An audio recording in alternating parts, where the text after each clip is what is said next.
সংস্কার ও বিচারের সংস্কৃতি বাস্তবায়নে দেশবাসীর সহযোগিতা চেয়েছেন যুব ক্রীড়া উপদেষ্টা আসিফ মাহমুদ সজীব ভুঁইয়া।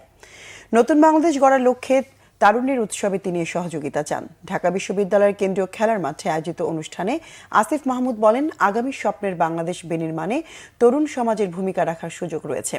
দেশ গঠনে তরুণরা এগিয়ে আসবে, গণতান্ত্রিক পরিবর্তনের জন্য সবার সহযোগিতা চান তিনি। ঢাকা বিশ্ববিদ্যালয়ের উপাচার্য ডক্টর নিয়াজ আহমেদ খান বলেন, প্রতিহিংসা এবং দল অন্ধতার রাজনীতি বিভাজন সৃষ্টি করে বড় মাপের ক্ষত তৈরি করেছে।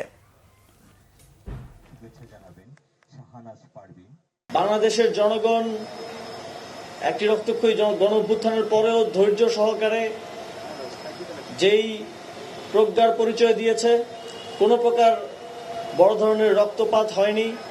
দেশের জনগণের ল অ্যান্ড জাস্টিসের প্রতি যেই শ্রদ্ধা দেখিয়েছে, সেখান থেকে আমরা আশ্বস্ত হতে পারি, আমরা ভরসা পাই যে দেশের জনগণ দেশ পুনর্গঠনেও ধৈর্য এবং তাদের অংশগ্রহণের মাধ্যমে এই গণ অভ্যুত্থানের যেই ফসল দেশের মানুষ পেতে চায় তা বাস্তবায়নে সহযোগিতা করবে।